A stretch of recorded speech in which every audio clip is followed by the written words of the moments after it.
and welcome to a very romantic cup of poetry. We here at A Cup of Poetry love love, and we're not the only ones. Poets throughout history and all over the world have used and still use verse to seduce their sweethearts. In this episode of A Cup of Poetry, we'll celebrate love by exploring several world-renowned love poems, the poets who penned them, and their impact on our hearts and lives.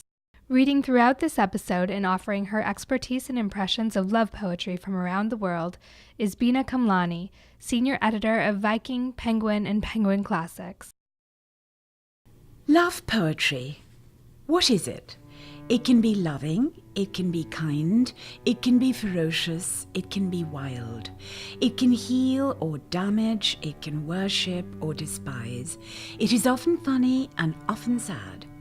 It warms the heart and makes the reader nod and sigh in recognition, and it brings back memories of loving and losing and loving yet again. Love poetry is all these things, but it is really words, beautiful words in service of a passion. Across the centuries and through cultures, love has brought out the best in human emotions. Here then, in a tribute to love, is a selection of poems that have inspired their writers to wonder and their readers to cherish that elusive thing we call love. Rumi, with passion. With passion pray, with passion make love, with passion eat and drink and dance and play. Why look like a dead fish in this ocean of God? Also reading Rumi and offering a brief background on the poet is Clinton Wilson, online customer retention manager. Jalaluddin Rumi was a poet and Sufi mystic from the 13th century.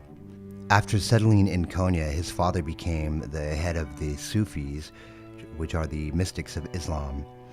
Rumi then, in fact, became a teacher in a madrasa, where he also wrote religious teachings.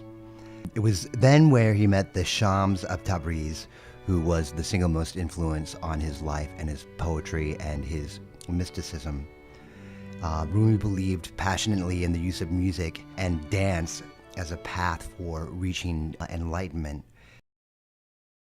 A Moment of Happiness by Rumi.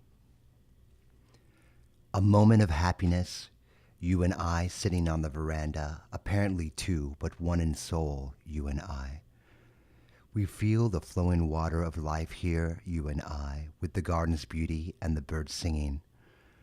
The stars will be watching us, and we will show them what it is to be a thin crescent moon.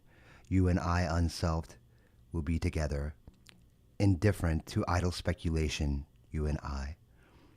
The parrots of heaven will be cracking sugar as we laugh together, you and I, in one form upon this earth and in another form in a timeless, sweet land. Moving forward a couple of hundred years, and east from Rumi's 13th century Persia, we look to the spiritual Hindu poet Mira, whose tone in this poem is both playful and sensual. Mira, a Hindu poetess writing in the 15th century.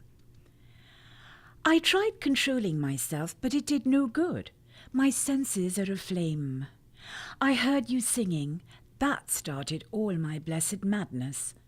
I openly made love with everything in sight last night, and this morning the constable showed up and wrote out 20 citations. I guess I should not have jumped naked on him in front of his wife. The hypocrite, he wouldn't have complained at all if he were alone. From the same geographic area, contemporary Urdu poet Fahmida Riaz also writes moving love poetry. Fahmida Riaz, an Urdu poet. There is nothing between you and me but this blue sheet. Yet why is this lonely mist descending on my heart? Why this deep silence? Why is each moment shrinking? What I have in my heart extends beyond conventional relationship. This conventional relationship peeps at us through the walls. I cannot breathe freely.